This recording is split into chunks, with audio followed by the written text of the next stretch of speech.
I was just pulling out my chair when Rebecca's heel slammed into it, sliding it out from under me. "Go to the kitchen," she said. "Adopted children don't eat with the real family." Forks paused. Then laughter. Sharp. Cruel. Echoing. I didn't cry. I didn't argue. I walked back to my purse, pulled out the thick envelope I'd kept hidden for weeks, and laid it right in the center of the table. "Mom and Dad left me this," I said quietly. "Call your lawyers. We'll finish this tomorrow." And the way every smile died in that room, that wasn't even the real beginning. Hi, I'm Layla Morgan, and for most of my life, I tried to convince myself that being the adopted child in the Morgan family didn't matter. Harold and Miriam, my parents, never made me feel different, but their 3 biological children, Rebecca, Ethan, and Natalie, they made sure I never forgot exactly where they thought I belonged. Growing up, the reminders came in small cuts. When family photos were taken, Rebecca, my oldest sister, would angle her body so I barely fit into the frame. Ethan, my brother, would laugh and say things like, "Don't worry, Layla. It's not like anyone will notice you're not one of us." Natalie, my middle sister, perfected the soft, patronizing smile people use when they're being cruel but pretending they're not. And through all of it, Mom would pull me aside afterward, hold my face gently, and whisper, "You're our daughter in every way that matters." Dad would ruffle my hair, help me with homework, sit through every recital and school ceremony like I was the center of his world. Their love was real, solid, the only thing that made me feel like I belonged in that house. Then came the 6 months that broke me open. When both Mom and Dad fell sick, I moved into their home without hesitation. I slept in stiff hospital chairs, signed stacks of treatments and bills, talked to doctors, while my siblings sent half-hearted texts. Adrian, my husband, took care of Ava and Mason at home, telling me, "Do what you need to do. I've got us." I will never forget that. Meanwhile, Ethan said he couldn't risk the exposure because of his banking job. Natalie said the twins needed her. Rebecca said she couldn't handle seeing them like that. So it was me, just me every day, combing Mom's hair when she could no longer lift her hands, whispering to Dad that everything would be okay, even when I knew it wouldn't, holding their hands when both of them slipped away within days of each other. And then after the funerals where my siblings suddenly played the roles of devoted children, they made an announcement. Rebecca, with her polished voice and perfect posture, said she wanted to host a family dinner to honor Mom and Dad. She even assigned tasks. "Layla, you handle the cooking. You were always the best at making Mom's recipes." Ethan nodded like it was a business meeting. Natalie added, "And maybe bring those rolls from the bakery near your place. Mom loved those.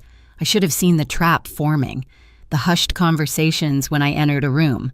The way they acted like I was helpful staff, not family. The way they avoided eye contact when I asked what exactly this dinner was for. Still, grief makes you hope for things you shouldn't. I spent 3 days cooking Mom's favorite dishes, choosing a good bottle of wine I couldn't really afford, wearing a dress she always said complimented my smile. I told myself maybe this dinner would bring us back together. Maybe loss would soften old wounds. But when I walked into Rebecca's house that night, beautiful, spotless, cold, I felt something in the air.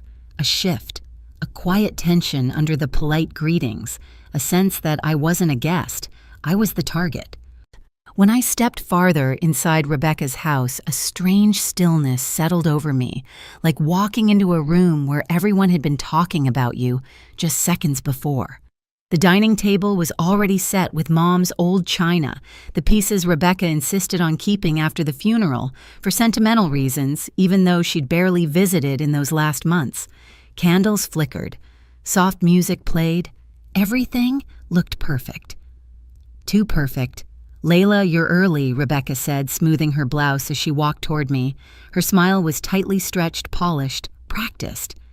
"I wanted to help set things up," I replied. "You've already done plenty," she said, eyes flicking to the food containers in my hands. "Just put it all in the kitchen. We'll handle the rest. We. Not you. Not family. Them." As I walked past the dining room, I caught pieces of a conversation, voices low cut off quickly.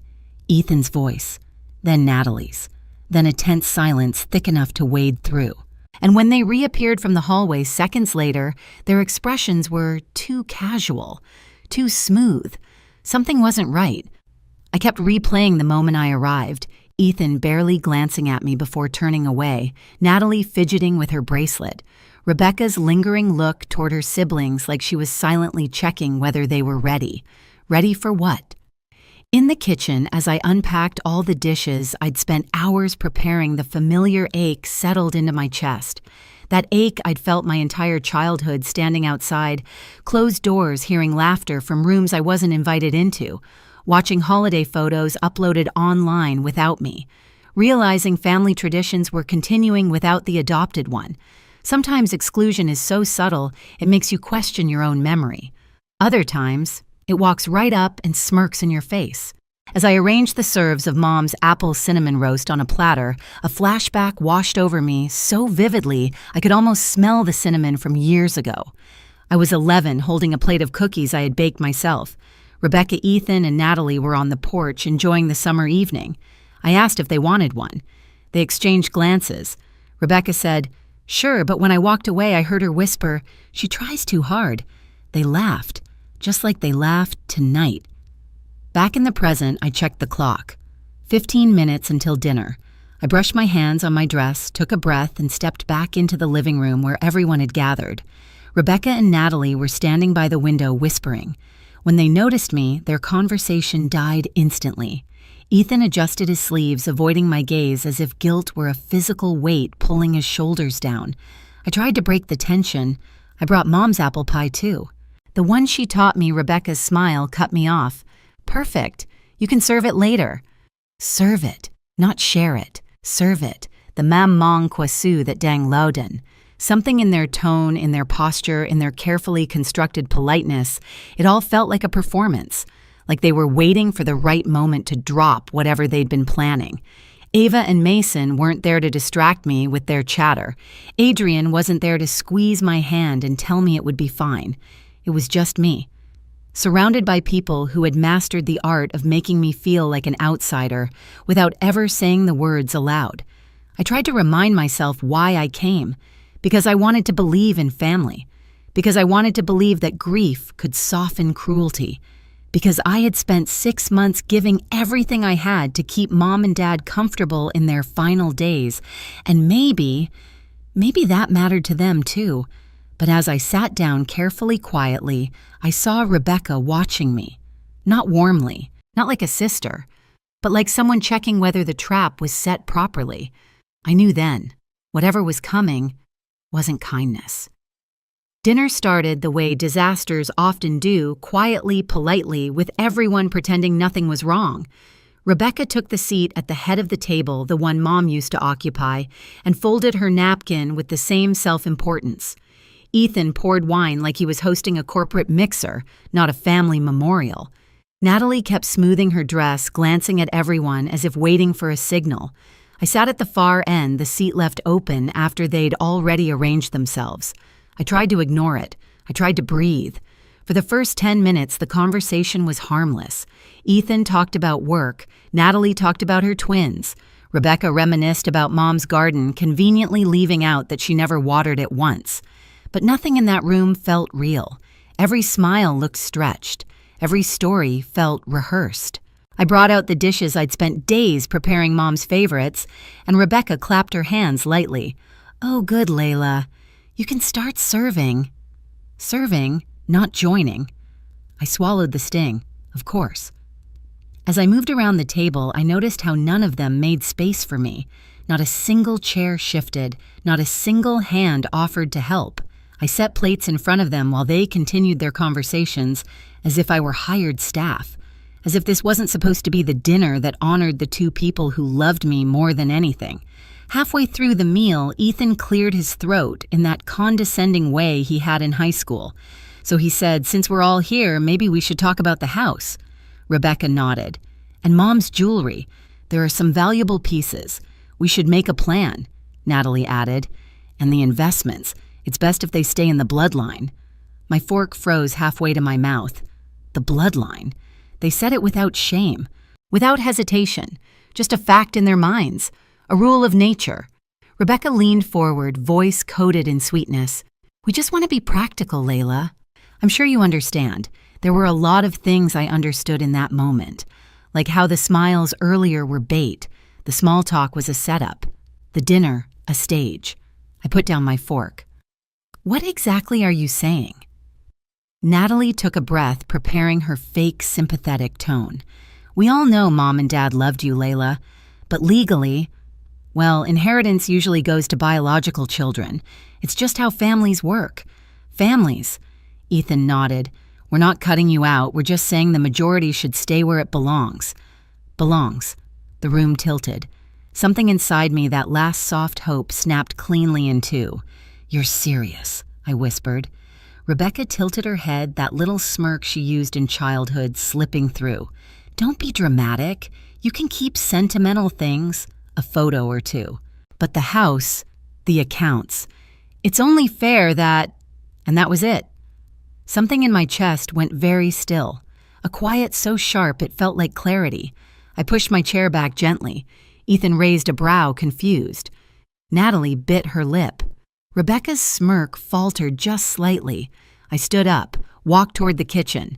They probably thought I was going to cry, or retreat, or disappear like they'd trained me to do for years. Instead, I walked to my purse, slid my hand inside, closed my fingers around the thick envelope. The one Mom pressed into my hand days before she went unconscious. The one Dad signed with shaking hands. The one I'd carried for weeks, waiting for the moment they showed me exactly who they were. I turned around and walked back into the dining room with a calm I didn't recognize in myself. Rebecca frowned. Layla, where are you? I didn't answer. I stepped to the center of the table, right where Mom's good china sat, and dropped the envelope with a soft, precise thud. The sound sliced through the room. What is that? Ethan asked, voice tightening. I looked each of them in the eye. Mom and Dad left me this letter, I said. Call your lawyers. We'll meet tomorrow. Silence. For a moment, nobody breathed. Then it happened. The thing I'd been waiting for without realizing it. Panic. Raw. Visible. Delicious.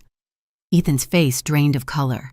Natalie's fingers curled around her wine glass like she might drop it. Rebecca's smile froze, then cracked. Layla, she whispered, what did you do? I leaned forward slightly. What you made me do. And without another word, I picked up my purse and walked out of the house, leaving their stunned silence behind me like smoke from a fire I had finally set. The next morning, the city felt unnaturally bright, too bright for what I knew was coming. I barely slept, replaying last night in my head. The laughter, the insult, the envelope hitting the china, their faces draining of color. Adrian drove me to the law office, his hand resting on mine the whole way. You don't owe them anything, he said quietly. I know, but a part of me, some soft, stubborn piece, still wished they had chosen differently. The law office sat on a quiet street downtown, tall windows catching the early sun. As we walked inside, my stomach twisted. This was the moment. The one my parents had prepared me for, the one my siblings pretended would never come. The receptionist led us to a long conference room, dark wood table, leather chairs, a wall of framed degrees, and sitting there like they owned the place were Rebecca, Ethan, and Natalie. Ethan's wife, Clara, the corporate law shark, sat beside him, wearing a suit that probably cost more than my car. Natalie's husband, Eric, had a stack of financial spreadsheets in front of him, tapping his pen nervously. Rebecca sat alone, hands clasped tight, knuckles white. None of them looked at me. Mr. Arthur Sullivan entered moments later, our parents' lawyer, for over 20 years. Gray hair, calm voice, an expression that saw more than most people wanted him to. He greeted Adrian, then turned to me. Layla, your mother and father spoke very highly of you, especially toward the end. The sentence landed like a warm hand between my shoulder blades. I nodded, barely holding my composure. Sullivan closed the door, sat at the head of the table, opened a thick folder, and the room fell silent. We are here to review the last will and testament of Harold and Miriam Morgan. Rebecca straightened. Ethan folded his hands. Natalie bit her lip. Sullivan looked directly at them before continuing. I understand Layla presented a letter yesterday. Before we begin, I want to confirm something for the sake of clarity. He reached into the folder and lifted a sealed document.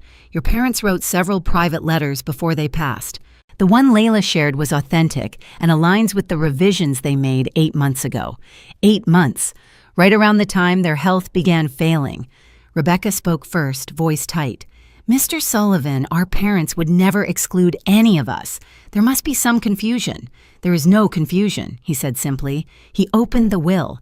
The entirety of the Morgan estate, home savings investments, belongings, and all insured assets is to be inherited by their daughter, Layla Morgan. You could hear a pin drop. Even the hum of the air conditioner seemed to freeze. Sullivan continued reading the legal language, but all I could focus on was the shift, the electric jolt as every eye in that room turned toward me. Not with kindness, not with understanding, but with disbelief so sharp it bordered on fury. Ethan was the first to break. "This is ridiculous," he snapped. "We're their children, their biological children." They wouldn't leave everything to... He cut himself off, but the word hung there anyway. To her, to the adopted one. Clara leaned forward. "We'd like to review medical records from when these revisions were signed. There may have been diminished capacity." Sullivan raised a hand. Both Harold and Miriam were evaluated and found competent by 2 physicians. Rebecca's voice cracked. No, they wouldn't do this to us. They loved us. They loved all of you," Sullivan said gently. "But they told me something very specific. May I share it?" He looked at me. I nodded. Sullivan read from a handwritten note in the file. "Our children have grown into adults with their own lives. But Layla is the one who never left our side, not out of obligation, but love. She took care of us when no one else would. We want to give her the security she has always given us." Natalie put her head in her hands. Ethan scoffed. "So what?" "She babysits them for a few months and gets everything. That's insane." I felt something inside me harden, heat pulsing low and steady. 6 months, I said quietly. 6 months of hospitals and paperwork and sleeping in chairs. "Where were you?" They didn't answer. Sullivan continued. "Your parents also added a clause regarding challenges to the will." Ethan leaned forward. "What clause? If any beneficiary attempts to contest it, they forfeit any claim to family photos, heirlooms, personal items, keepsakes, or belongings of sentimental value. Everything will instead be donated." The panic was instant. Rebecca's breath hitched. They'd give away Mom's ring, Dad's medals. "If a challenge is filed," Sullivan confirmed. Natalie stared at me with red eyes. "Layla, you wouldn't let that happen, right?" "I mean, we grew up together. Did we?" I asked. "Because my memories of growing up with you look very different from yours." Ethan slammed his hand on the table. "You can't shut us out. This is our legacy." "Legacy." My voice stayed calm. "You weren't there. Not once. You all had excuses while I was watching them fade away day after day." Eric spoke quietly, almost apologetically. "We're struggling financially, Layla." "The mortgage." I shook my head. "Don't put this on me." Clara leaned in, voice sharp. "Legally, we can still argue undue influence." The circumstances. Sullivan closed the folder with a soft, final thud. "You cannot argue undue influence when the beneficiary wasn't present for the revisions. Layla wasn't even in the building when they made these changes. The shock on their faces, that was the moment the power shifted." Rebecca's voice dropped to a whisper. "So it's really over?" "No," I said. "This part is over. What happens next is up to you." Natalie looked desperate. "What do you want from us?" I thought about it, really thought about it, the insults, the exclusion. The years of being treated like a guest, never a daughter. The laughter last night, the way they enjoyed humiliating me. What I wanted was simple. "I want peace," I said finally. "But I won't negotiate my parents' wishes. They made their choice. And so did you." Ethan stood abruptly. "Fine. We'll see if there's any legal leverage." Sullivan cut him off. "One more thing. Your parents left a final private message for Layla." He handed me a small envelope. I opened it slowly. Inside was a single line in my mother's handwriting. "You were always ours. Now let us take care of you the way you took care of us." My throat closed, my vision blurred. For the first time since they passed, I let myself feel the weight of their love, not a burden, but a gift. When I looked up, my siblings were watching me with a mixture of resentment, regret, and something resembling fear. I stood. I'm done here. I walked to the door. My hand closed around the handle. Behind me, Rebecca's voice shook. "Layla, wait, please." I paused but didn't turn around. "You told me to go to the kitchen," I said softly, "but I'm done eating scraps." I walked out of the room, leaving them exactly where they had put me, my whole life behind me. Adrian was waiting in the car when I stepped out of the law office, and the moment I closed the door behind me, the tightness I'd been holding in my chest finally cracked. He reached for my hand without a word. That alone undid me. I leaned into him, letting the tears I'd refused to shed in front of my siblings spill freely. That night, after Ava and Mason were asleep, I told Adrian everything, every line of the will, every reaction, every last attempt they made to claw something back. He listened quietly, then said, "They lost you long before they lost the inheritance. The days that followed were messy. Ethan called with threats. Natalie showed up twice crying on my doorstep. Rebecca sent flowers cards, long messages about miscommunication. But I held the boundary. For the first time in my life, I didn't apologize. I didn't shrink. I forgive you, I told each of them. But forgiveness doesn't rebuild what you destroyed." Weeks later, at a grocery store, I ran into Dana, the social worker who had helped my parents during their last stretch. She told me about 2 little girls who'd lost everything. Sisters, 4 and 3, no relatives willing to take them both. Something in me opened. 8 months later, Lila and Hazel came home, and the first night I tucked them in, Ava reading to one Mason offering his favorite stuffed bear, I realized I had finally built the family I always deserved. 1 year after that dinner, I stood in the doorway of our new home, watching all 4 kids chase each other across the backyard. Ava's laughter sharp and bright, Mason pretending to be a superhero, little Lila and Hazel clutching fistfuls of dandelions like treasures. Adrian slipped his arm around my waist. "This," he whispered, "is the real family." And he was right. Blood didn't give me this life. Love did, choice did, courage did. If you've ever been pushed aside by the people who should have protected you, you're not alone. Share your story below and hit subscribe so you don't miss what comes next.